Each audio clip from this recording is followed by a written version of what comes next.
La palabra etérico no se emplea aquí en el mismo sentido en que la aplica ciencia material. Este cuerpo etérico, o vital, según se le llama algunas veces, lejos de ser una ficción de la imaginación, está distintamente visible para los sentidos espirituales del ocultista como los colores para el ojo físico. El clarividente puede ver perfectamente ese cuerpo etérico. Es el principio que provoca la vida en la materia inorgánica, el que arrancándola a la condición inanimada, la sumerge en el océano viviente. No se vaya a creer que este cuerpo es para el ocultista meramente algo que se añade a lo que carece de vida. Eso es precisamente lo que los científicos materialistas quieren hacer. Ellos son los que tratan de completar lo que ven con el microscopio inventando algo que llaman el principio vital. Ahora bien, la investigación teosófica no adopta semejante punto de vista. Tiene un principio fijo y no dice: aquí estoy yo como investigador, tal como soy.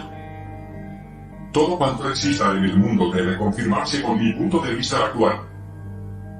Lo que yo no puedo percibir no existe. Esta manera de argumentar es más o menos análoga a la que empleara un ciego diciendo que los colores son simplemente ensueños de la fantasía. El hombre que no sabe nada sobre un asunto no está en condiciones de juzgarlo, pero sí puede hacerlo aquel que, entre sus experiencias, cuenta con esa. El hombre se encuentra en un estado de su evolución, y por esa razón dice la teosofía: si os quedáis como estáis no veréis el cuerpo etérico, y por consiguiente, podréis hablar, en verdad, de los límites del conocimiento y del ignorabimus. Pero si os desarrolláis, y adquirís las necesarias facultades para el conocimiento de las cosas espirituales, no hablaréis más de las limitaciones del conocimiento, porque éstas solo existen mientras el hombre no desarrolla sus sentidos internos. Por esta razón, constituye el agnosticismo un peso tan abrumador en nuestra civilización, porque dice: el hombre es así, y siendo así, solo puede conocer esto y aquello. Y a tal doctrina contestamos: aunque sea así hoy por hoy, tendrá que ser diferente mañana, y cuando sea diferente, sabrá algo más que hoy no sabe. De manera que la segunda parte del hombre es el cuerpo etérico, que posee en común con el reino vegetal. La tercera parte es lo que se llama cuerpo astral, nombre precioso y significativo, que se explicará más tarde.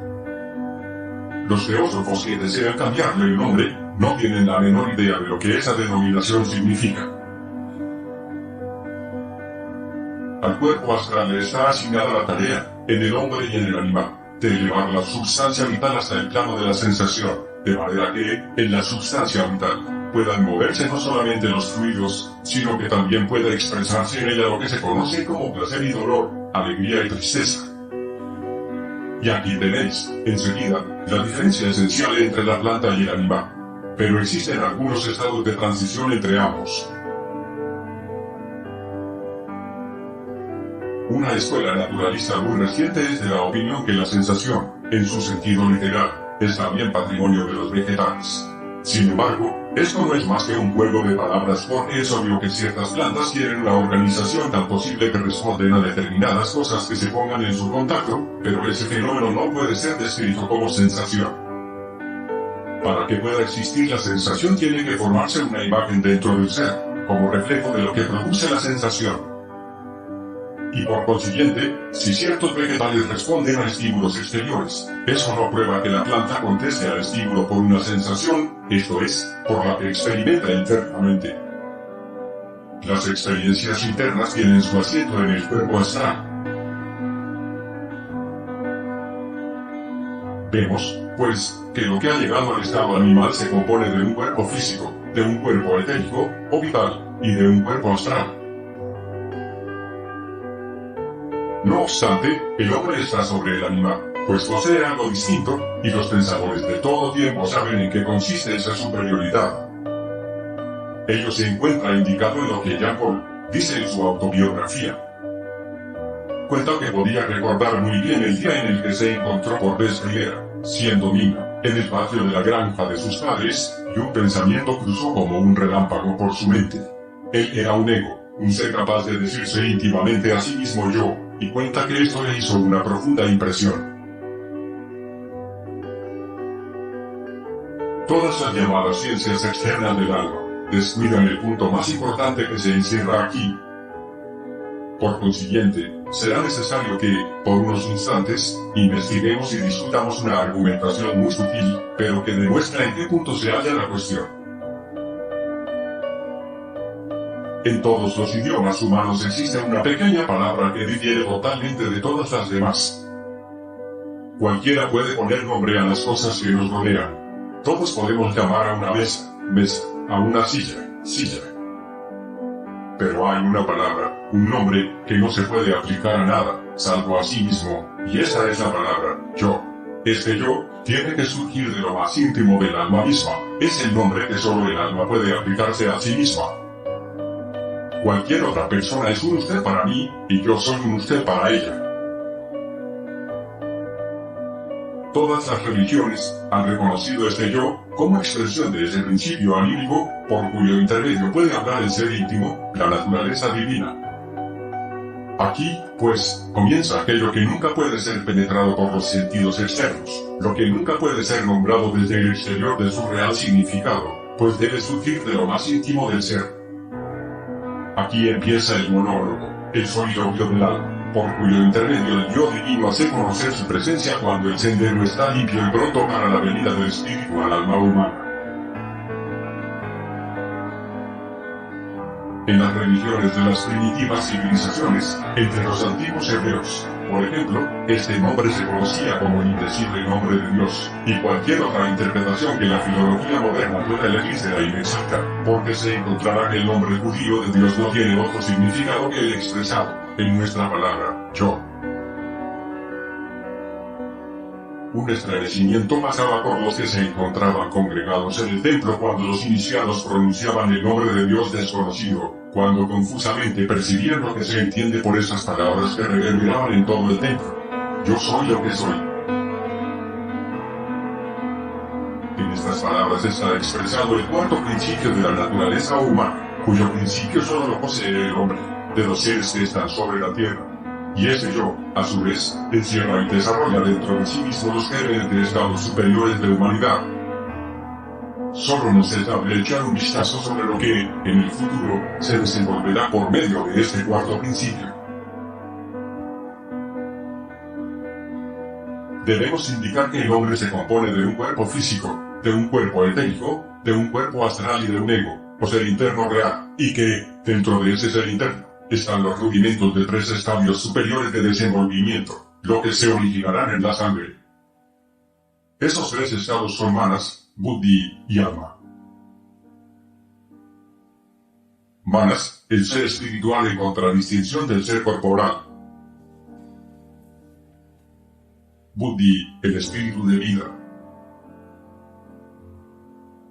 Alma, el espíritu real y verdadero del hombre, lejano ideal de la humanidad actual. El germen rudimentario, que está latente en él, alcanzará, en futuras edades, la perfección. 7 colores hay en el arco iris, 7 tonos en la escala, 7 series de pesos atómicos, 7 grados en la escala del ser humano, y estos, a su vez, se dividen en 4 grados inferiores y 3 superiores. Trataremos ahora de obtener una clara percepción de la manera como esa tríada superior, espiritual, obtiene una expresión fisonómica en el cuaternario inferior, y de la forma en que se nos presenta en el mundo sensorial. Tenemos, en primer lugar, lo que se ha cristalizado en la forma del cuerpo físico humano, cuerpo que el hombre posee en común con todo lo que se llama naturaleza inanimada. Cuando hablamos teosóficamente del cuerpo físico, no queremos indicar lo que el ojo ve, sino más bien esa combinación de fuerzas que ha construido el cuerpo físico, esa fuerza viviente que existe tras la forma visible. Observemos ahora un vegetal. Este ser posee un cuerpo etérico que eleva la sustancia física hasta la vida, esto es, que convierte la sustancia en savia viviente.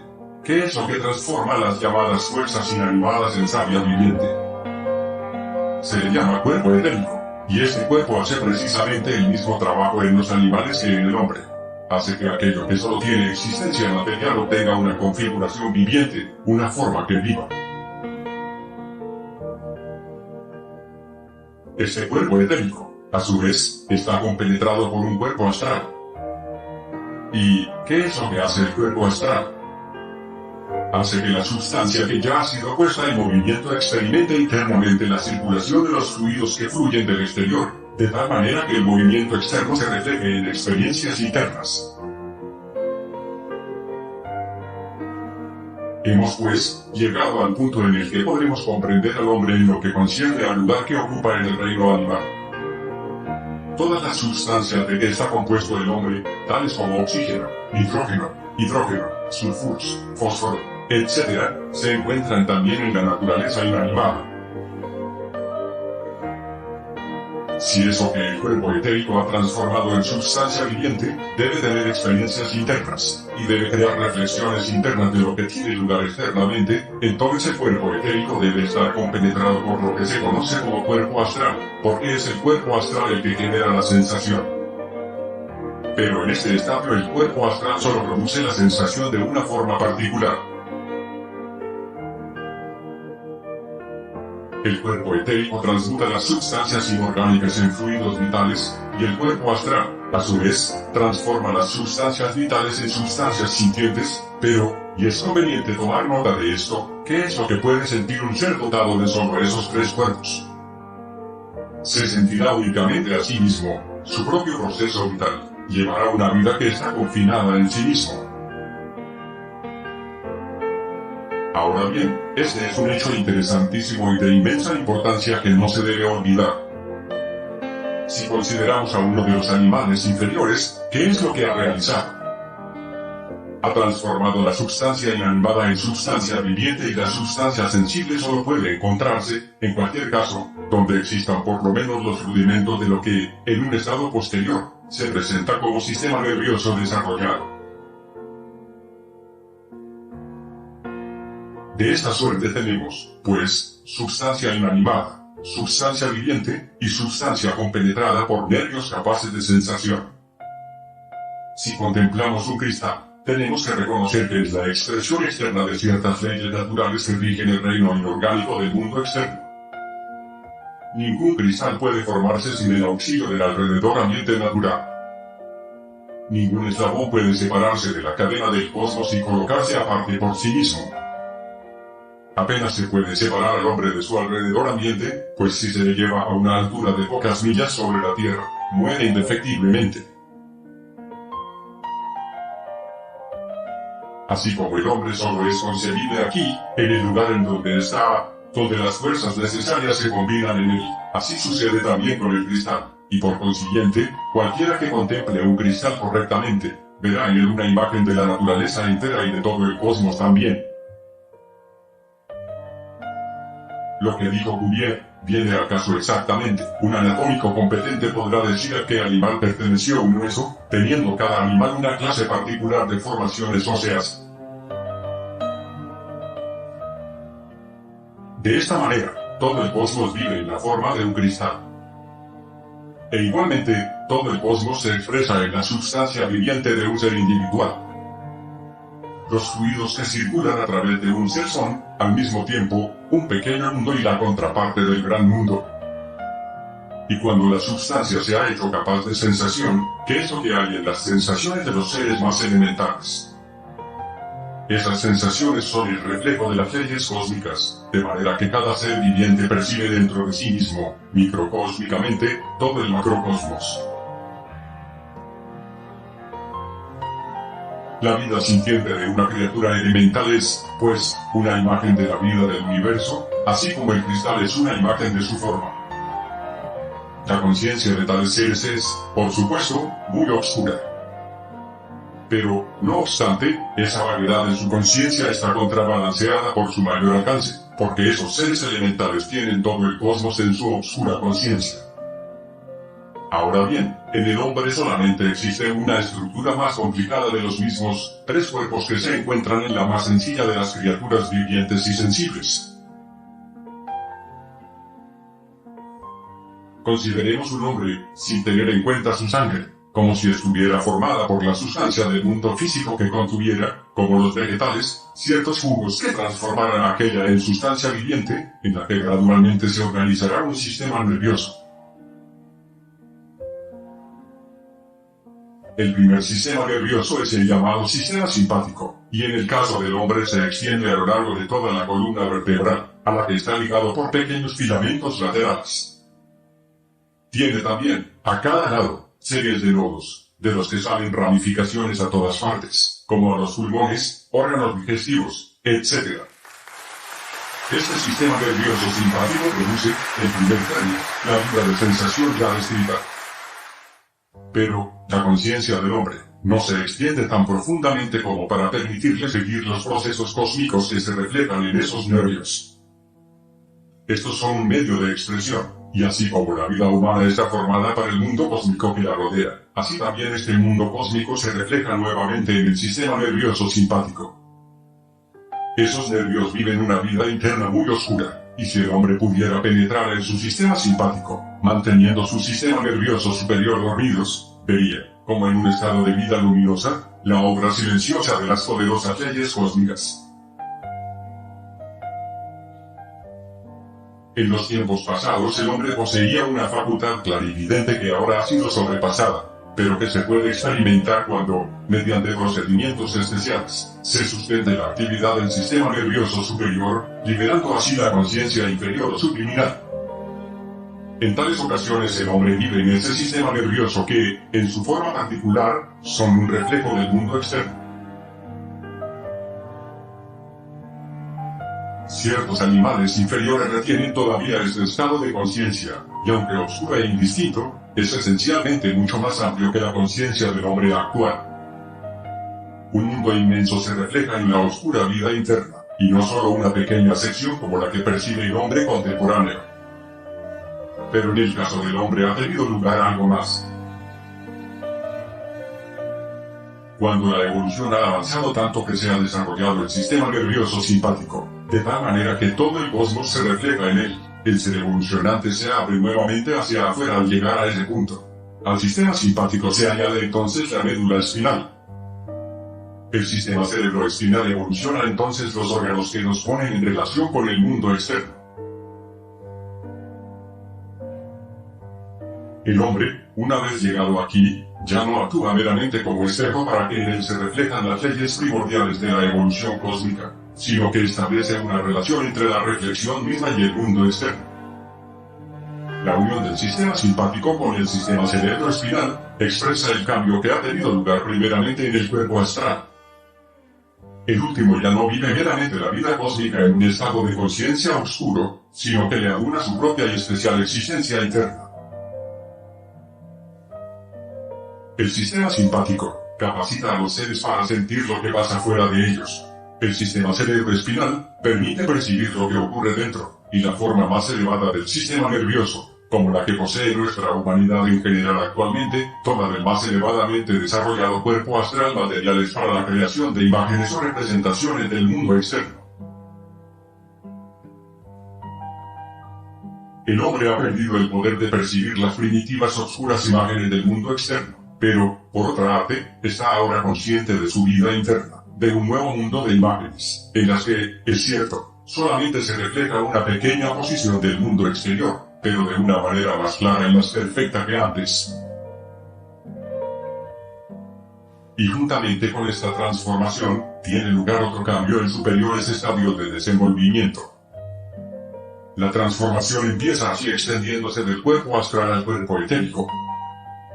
Así como el cuerpo etérico, en el proceso de su transformación, desarrolla al cuerpo astral, en la misma forma en que el sistema simpático se añade al sistema cerebroespinal, así también aquel, después de recibir la circulación inferior de los fluidos, crece y se liberta del cuerpo etérico, transmutando esos fluidos inferiores y convirtiéndolos en lo que conocemos por sangre. La sangre es, por consiguiente, la expresión del cuerpo etérico individualizado, así como el sistema cerebroespinal es la expresión del cuerpo astral individualizado. Y esta individualización es lo que produce el ego, o yo. Habiendo, pues, considerado al hombre en su evolución, encontramos una cadena que se compone de 5 eslabones que afectan al cuerpo físico, al cuerpo etérico y al cuerpo astral, siendo dichos eslabones los siguientes. 1. Las fuerzas neutras, inorgánicas, físicas. 2. Los fluidos vitales, que también se encuentran en los vegetales. 3. El sistema nervioso inferior, o simpático. 4. El cuerpo astral superior, que se ha desarrollado del inferior, y que encuentra su expresión en el sistema cerebroespinal. 5. El principio individualizador del cuerpo etérico. Así como estos dos últimos principios han sido individualizados, así también el primer principio a través del cual entra la materia inanimada en el cuerpo humano, sirviendo para sustentarlo, también se individualiza, pero en nuestra humanidad actual encontramos solamente los primeros rudimentos de esta transformación. Ya hemos visto cómo las sustancias externas e informes entran en el cuerpo humano y cómo el cuerpo etérico convierte estos materiales en formas vivientes.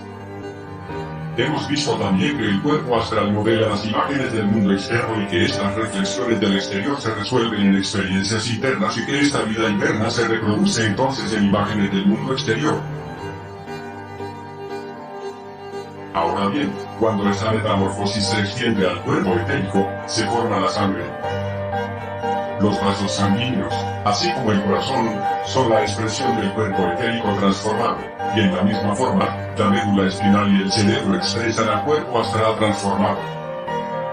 Y de la misma manera como por medio del cerebro se experimenta internamente el mundo externo, así también, por medio de la sangre, este mundo interno se transforma en expresión externa del cuerpo del hombre.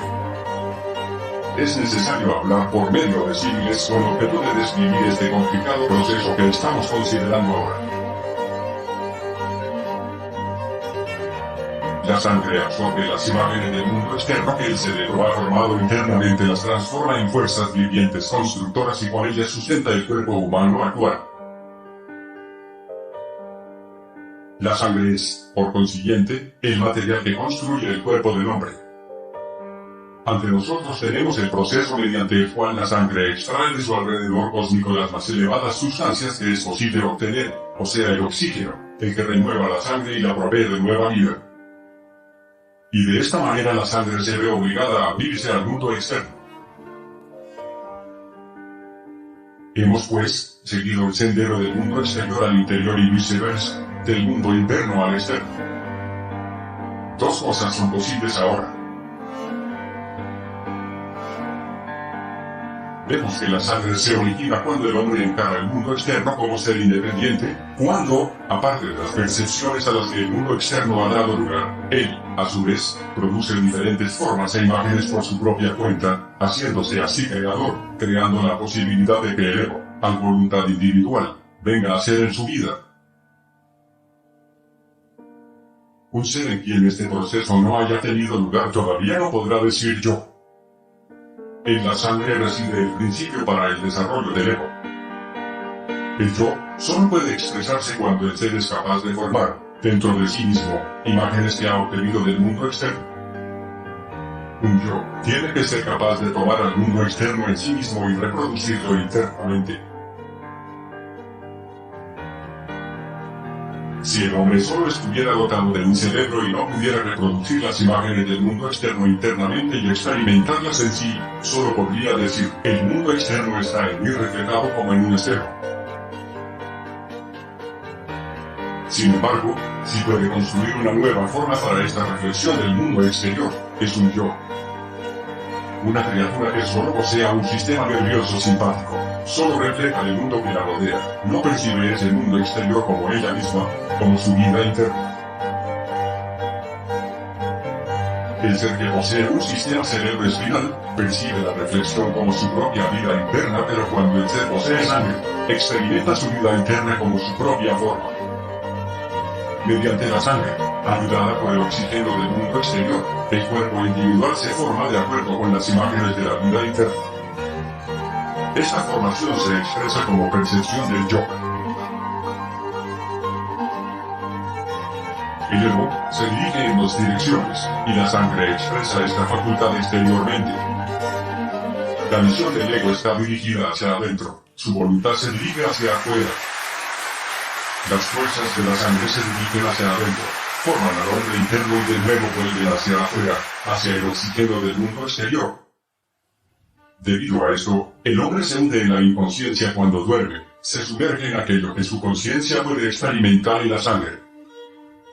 Cuando, no obstante, abre nuevamente los ojos al mundo externo, su sangre añade a sus fuerzas constructoras las imágenes producidas por el cerebro y los sentidos. De esta manera, la sangre permanece en el medio, por decirlo así, entre el mundo interno de imágenes y el mundo externo de formas vivientes. Este fenómeno queda aclarado cuando estudiamos dos fenómenos: la ascendencia, relación entre seres conscientes, y la experiencia en el mundo de acontecimientos externos. La ascendencia, o descendencia, nos coloca donde estamos, de acuerdo con la ley de las relaciones sanguíneas. Una persona nace de una raza, de una tribu, de una línea de antecesores, y lo que estos antecesores le han transmitido está expresado en su sangre. En la sangre está almacenado, por así decirlo, todo lo que el pasado material ha edificado en el hombre. Y en la sangre se están formando también todas las cosas que se preparan para el futuro.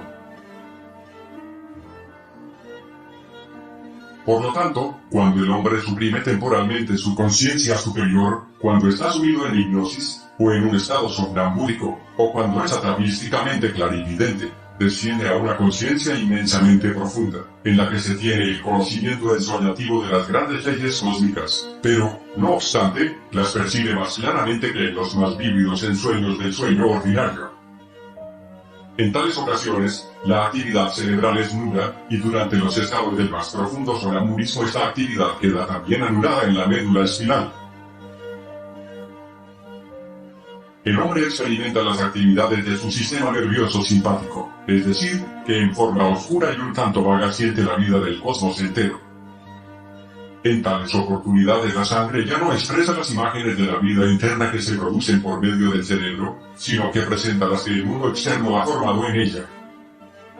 Sin embargo, es necesario recordar que las fuerzas de sus antecesores han ayudado al hombre a ser lo que es. Así como se hereda la forma de la nariz de los antecesores, también se hereda la forma de todo el cuerpo. En esos casos, en los que se suprime la conciencia de los sentidos, se entran las imágenes del mundo externo, es decir, que sus ascendientes están activos en su sangre.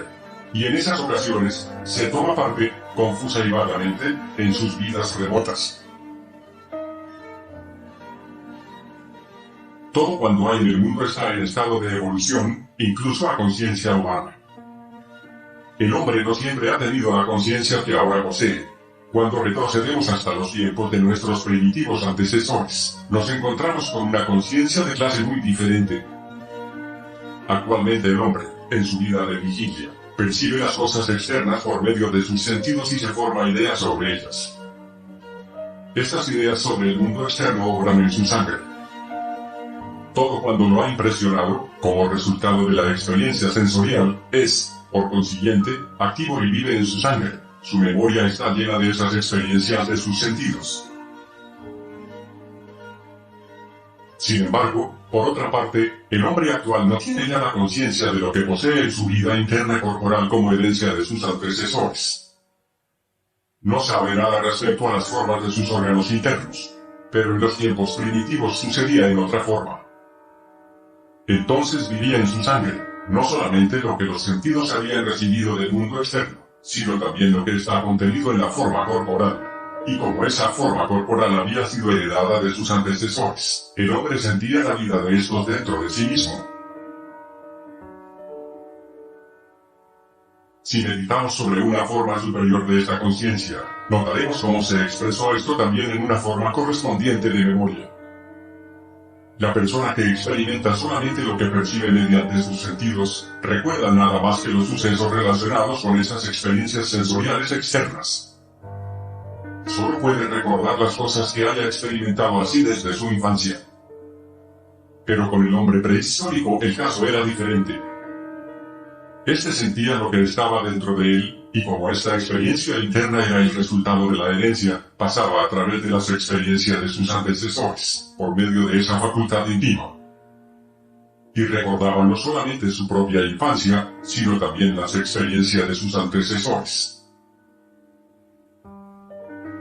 Estas vidas de sus antecesores estaban, en realidad, siempre presentes en las imágenes que recibía su sangre, porque, por increíble que parezca para los materialistas de nuestros días, hubo en un tiempo una forma de conciencia mediante la cual el hombre consideraba no solo sus propias percepciones sensoriales como experiencias propias, sino también las experiencias de sus antecesores.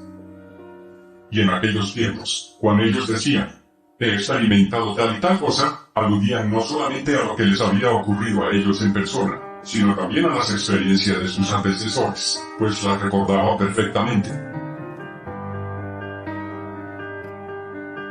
Esta conciencia primitiva era, en verdad, muy confusa y oscura, muy vaga si se la compara con la conciencia de vigilia del hombre actual. Participaba más de la naturaleza de un sueño vivido, pero, por otra parte, abarcaba un estadio mucho mayor que el de la conciencia actual. El hijo se sentía conectado al padre y al abuelo, sintiéndose como un solo yo, puesto que él sentía las experiencias de aquellos como si fueran las propias. Y como el hombre poseía esta conciencia y vivía no solamente en su propio mundo personal, sino también en la conciencia de las generaciones que lo precedieron y que estaba en él mismo, al nombrarse a sí mismo incluía en ese nombre a todos los que pertenecían a su línea ancestral. Padre, hijo, nieto, etc., se designaban por un solo nombre, común a todos ellos, que pasaba por todos ellos también en una palabra. Una persona se sentía simplemente miembro de una línea de descendientes sin solución de continuidad. Y esta sensación era vívida y real. Investigaremos ahora cómo se transformó esta forma de conciencia. Se produjo mediante una causa muy conocida en la historia del ocultismo. Si retrocedemos hacia el pasado, encontraremos que hay un momento particular que permanece fuera de la historia de cada nación. Es el momento en el que un pueblo entra en una nueva fase de civilización, el momento en que deja de tener sus antiguas tradiciones, cuando cesa de poseer su antigua sabiduría, cuya sabiduría le fue transmitida, a través de las sucesivas generaciones, por medio de la sangre. La nación posee, sin embargo, conciencia de ella y esta se expresa en sus leyendas. En los tiempos primitivos, las tribus se mantenían alejadas unas de otras, y los miembros individuales de la familia se casaban entre sí. Se ha demostrado que esto ha sido así en todas las razas y con todos los pueblos. Y el momento en el que se rompió ese principio fue de la mayor importancia para la humanidad, cuando comenzó a introducirse sangre extraña y cuando las relaciones matrimoniales entre miembros de la misma familia fueron sustituidas por casamientos con extranjeros, dando así lugar a la exogamia. La endogamia preserva la sangre de la generación, permite que sea la misma sangre la que fluya en todos los miembros de la misma familia, durante generaciones enteras. La exogamia inocula nueva sangre en el hombre y este rompimiento del principio de la tribu, esta mezcla de sangre que, más o menos pronto, tiene lugar en todos los pueblos, significa el nacimiento del intelecto. El punto importante es que, en los antiguos tiempos, había una vaga clarividencia de donde han brotado los mitos y las leyendas. Esta clarividencia podría existir entre las personas de la misma sangre, así como nuestra conciencia actual es el producto de la mezcla de sangres. El nacimiento del intelecto, de la razón, fue simultáneo con el advenimiento de la exogamia. Por sorprendente que ello pueda parecer, es sin embargo, cierto. Es un hecho que se substanciará más y más, por medio de la investigación externa. Y en realidad, ya se han dado los primeros pasos en esta dirección. Pero esta mezcla de sangre que se produce mediante la exogamia, es también la causa de la muerte de la clarividencia que se poseía en los primitivos días, para que la humanidad pudiera evolucionar y llegar a un grado superior de desenvolvimiento. Y así como la persona que ha pasado por los estadios del desarrollo oculto recupera esta clarividencia, y la transmuta en una nueva forma, así también nuestra clara conciencia de vigilia actual ha surgido de aquella confusa y vaga clarividencia que teníamos en la antigüedad. Actualmente, todo cuanto rodea al hombre está impreso en su sangre, y de ahí que el alrededor ambiente modele al hombre interno de acuerdo con el mundo externo.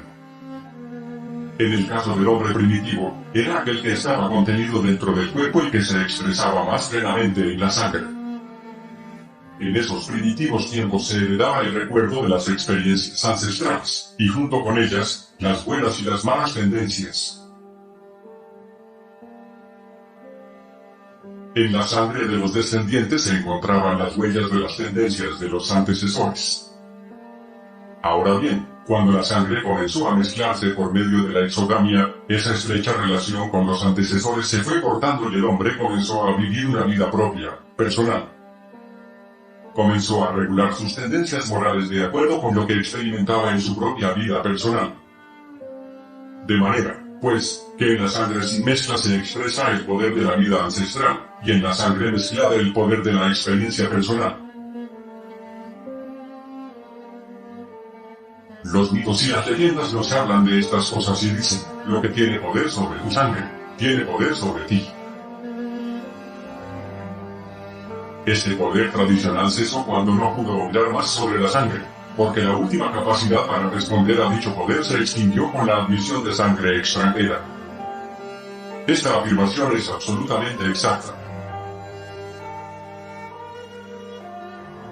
Cualquiera que sea el poder que desee obtener dominio sobre el hombre debe obrar sobre él de tal manera que su acción se exprese en su sangre. Por consiguiente, si un poder maligno quisiera influenciar a un hombre tendría que empezar por influenciar su sangre. Este es el profundísimo significado espiritual de la vida del Fausto. Esta es la razón por que el representante del principio maligno dice, firma el pacto con tu sangre. Si obtengo tu nombre escrito con tu sangre, entonces te tengo a ti, por medio de aquello que domina a todo hombre, entonces te tendré ligado a mí por completo. Porque cualquiera que domine la sangre domina al hombre mismo, al ego del hombre. Cuando dos agrupaciones de hombres se ponen en contacto, como sucede en la colonización, entonces los que están familiarizados con las condiciones de la evolución pueden predecir si una forma extraña de civilización podrá ser asimilada por los otros. Tomemos, por ejemplo, un pueblo que sea el producto de su alrededor ambiente, en cuya sangre se haya asimilado este ambiente, y trátese de imprimir a ese pueblo una nueva forma de civilización. Esto sería imposible. Por esta razón ciertos pueblos aborígenes comienzan a decaer tan pronto como los colonizadores llegan a sus tierras. Desde este punto de vista es de donde hay que considerar la cuestión, y la idea de que se puedan forzar cambios sobre todo dejará de tener partidarios con el tiempo, porque es inútil pedir a la sangre más de lo que ésta puede dar. La ciencia moderna ha descubierto que si la sangre de un pequeño animal se mezcla con la de otro de especie diferente, la sangre de uno es fatal para el otro. Esto lo conocía el ocultismo desde hace edades enteras. Si se mezcla la sangre de un ser humano con la de los monos inferiores, el resultado es destructor para la especie, porque el primero está muy lejos de los segundos.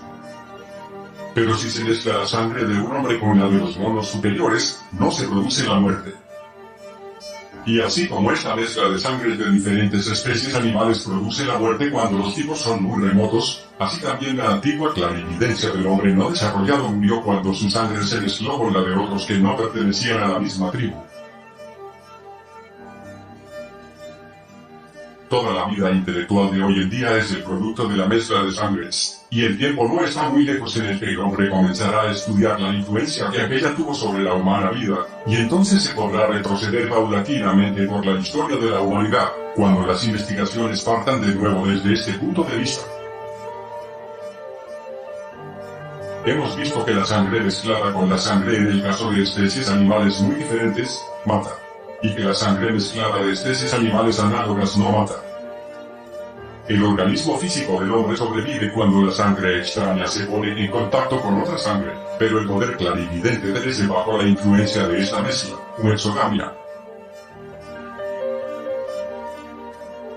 El hombre está constituido en tal forma que cuando la sangre se mezcla con otra que no le esté muy lejana en la escala evolutiva, nace el intelecto. Por este medio, la clarividencia original que perteneció al hombre animal inferior, se destruyó, y una nueva conciencia ocupó su lugar. De esta suerte encontramos que, en un estadio superior del desenvolvimiento humano, hay algo similar a lo que ocurre en un estado inferior del reino animal. En el último, la sangre extraña mata a la sangre extraña. En el reino humano la sangre extraña mata lo que está íntimamente ligado a la sangre de la tribu, la clarividencia vaga y confusa. Nuestra conciencia de vigilia, corriente, es, por consiguiente, el resultado de un proceso destructivo. En el decurso de la evolución, la vida mental producida por la endogamia ha quedado destruida, pero la exogamia ha dado nacimiento al intelecto, a la amplia y clara conciencia de vigilia actual. Aquello que puede vivir en la sangre del hombre es lo que vive en su ego. Así como el cuerpo etérico es la expresión de los fluidos vitales y sus sistemas, y el cuerpo astral del sistema nervioso, así también la sangre es la expresión del yo-ego. El principio físico, el cuerpo etérico, y el astral, son el arriba, el cuerpo físico, el sistema vital y el sistema nervioso, son el abajo. Esto tiene que recordarse cuidadosamente si hay que avanzar algo en la vida práctica. Por ejemplo, la individualidad de un pueblo puede ser destruida si, al colonizarlo, se exige de su sangre más de lo que puede dar de sí, porque en la sangre es donde se expresa el ego. El hombre posee belleza y verdad solamente cuando su sangre las posee. Mefistófeles obtiene posesión de la sangre de Fausto porque desea dominar a su ego. De ahí que podamos decir que la sentencia que ha formado el tema de esta obra ha sido sacada de las mayores profundidades del conocimiento, porque en verdad, la sangre es un fluido muy especial.